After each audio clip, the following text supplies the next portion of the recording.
Hoje quero trazer-vos uma reflexão diferente de tudo o que vos mostrei até aqui nesta série. Não é uma petição de advogados, não é um comunicado de protesto, nem uma notícia sobre um julgamento. É um artigo jurídico longo e muito bem fundamentado, escrito por alguém que conhece este assunto por dentro. Doutora Carmelita Pires. Ela foi por 2 vezes ministra da Justiça da Guiné-Bissau. E o argumento central dela é ao mesmo tempo simples e profundamente perturbador para quem está no poder. A solução para esta crise já existe, está escrita, chama-se Constituição da República. Carmelita Pires começa por dizer que sempre que a ordem constitucional é interrompida num país, a solução legítima deve ser procurada dentro da própria Constituição e nunca fora dela. E lembra que a Guiné-Bissau já viveu isto várias vezes desde a independência. Quase todas as crises anteriores foram resolvidas através de transições extraordinárias, negociações políticas ou soluções de facto muitas vezes completamente afastadas do texto constitucional. E foi precisamente esse hábito de contornar a Constituição, segundo ela, que alimentou a repetição destas crises ao longo dos anos. A tese central do artigo é direta. A crise atual da Guiné-Bissau não exige uma nova Constituição, não exige novas autoridades de transição, não exige novos acordos políticos, exige apenas que a Constituição da República volte a ser aplicada. Antes de entrar na parte mais técnica, ela recorda como a comunidade internacional reagiu ao golpe de 26 de novembro de 2025. E o que sublinha é isto. Apesar das diferenças na forma de atuar, a CEDEAO, a União Africana, as Nações Unidas, a União Europeia e a CPLP convergiram todas no mesmo ponto essencial, a condenação da tomada do poder pela força e a exigência de regresso ao Estado de Direito. E há um detalhe que ela considera crucial. Nenhuma destas organizações defendeu na fase inicial da crise a criação de uma nova ordem constitucional ou de novas autoridades de transição. Todas, sem exceção, apontaram para a restauração da ordem constitucional que tinha sido interrompida. Isto não são, segundo Carmelita Pires, meras declarações políticas de circunstância. São compromissos jurídicos que a própria Constituição assumiu livremente. Ela passa em revista os instrumentos legais que sustentam esta posição. O Tratado Revisto da CEDEAO de 1993, que tem como objetivos fundamentais a paz, a democracia e o Estado de Direito. O Protocolo de 1999 sobre prevenção e resolução de conflitos, que dá à CEDEAO competência para intervir sempre que a ordem constitucional esteja em risco.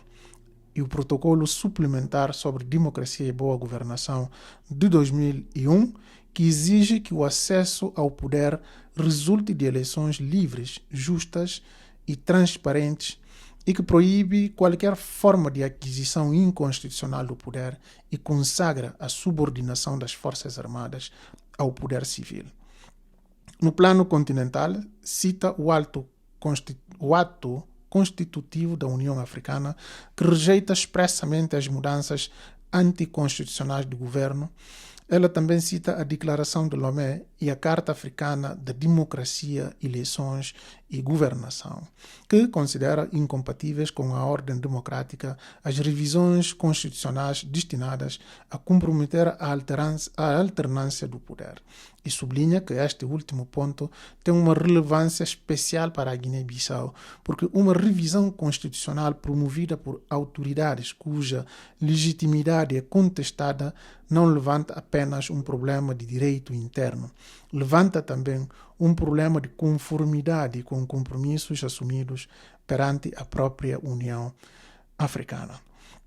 No plano universal, invoca a Declaração Universal dos Direitos Humanos, que estabelece que a vontade do povo é o fundamento da autoridade pública, e o Pacto Internacional sobre os Direitos Civis e Políticos, que garante a participação dos cidadãos através de eleições livres e autênticas.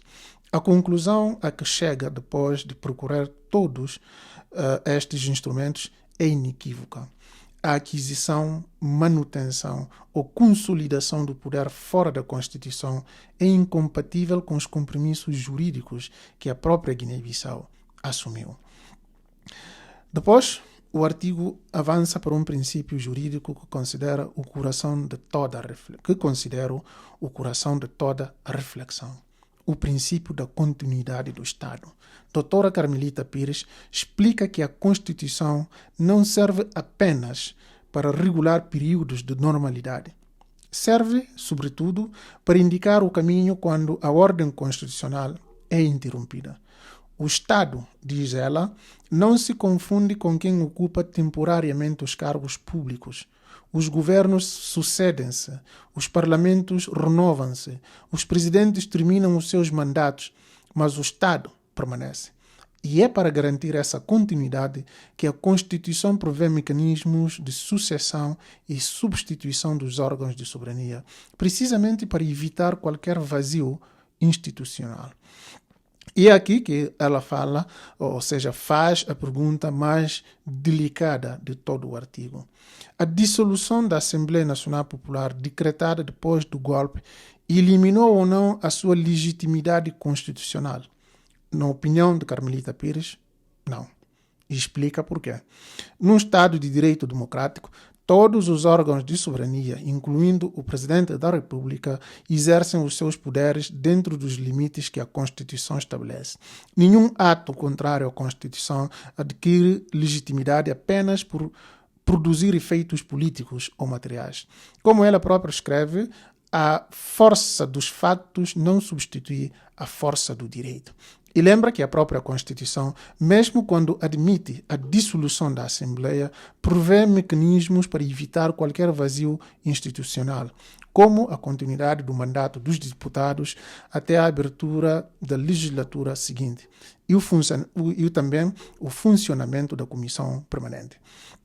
Partindo da premissa de que essa dissolução foi inconstitucional, ela conclui que a Assembleia Nacional Popular mantém a sua existência jurídica e continua a ser a principal referência institucional para a restauração da ordem constitucional.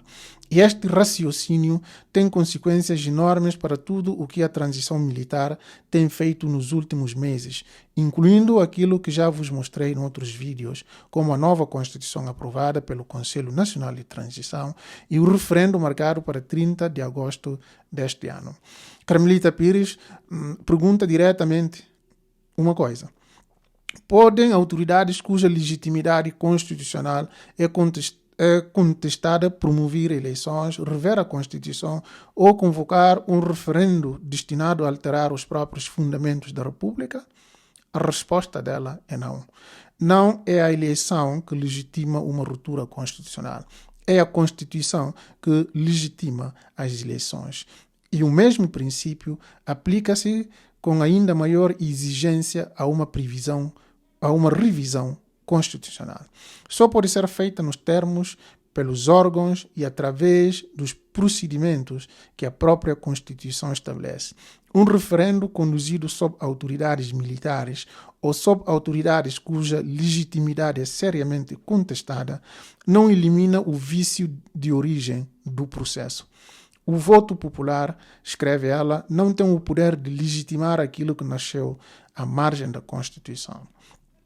Chegamos, então, à parte mais concreta do artigo, a proposta de solução. Carmelita Pires defende que se a Assembleia Nacional Popular mantém a sua legitimidade constitucional, então o seu presidente continua a ser a autoridade constitucionalmente habilitada para assegurar a substituição do chefe de Estado. Isso significa, nas suas próprias palavras, que o engenheiro Domingos Simões Pereira, enquanto presidente da Assembleia Nacional Popular constitucionalmente legítima, deveria ser imediatamente restituído restituído a liberdade e investido nas funções de Presidente da República de transição para assegurar a continuidade do Estado até ao restabelecimento da normalidade constitucional. E ela não fica por aí. Defende que o primeiro vice-presidente da Assembleia deveria assegurar interinamente a presidência do órgão, o que significa que Fernando Dias da Costa deveria assumir interinamente a presidência da Assembleia Nacional Popular, garantindo a continuidade institucional prevista na Constituição. Quanto ao governo de transição, defende que a sua composição deveria refletir a representatividade da última Assembleia Nacional Popular, constitucionalmente legítima, com uma comissão estritamente institucional.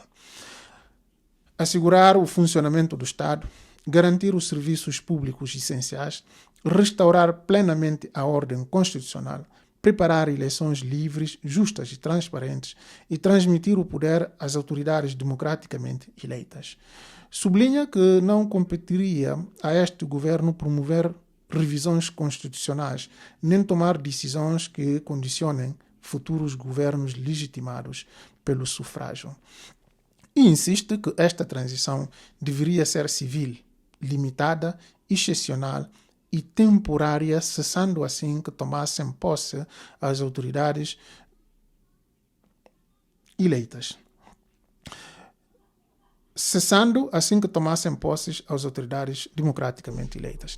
Por fim, dirige-se diretamente à comunidade internacional e defende que a CEDEAO, a União Africana, as Nações Unidas, a União Europeia e a CPLP não devem tentar construir novas soluções políticas, nem escolher novas autoridades de transição. Devem apoiar a solução que já resulta da própria Constituição da Guiné-Bissau e propõe que esse apoio se traduza em 5 objetivos.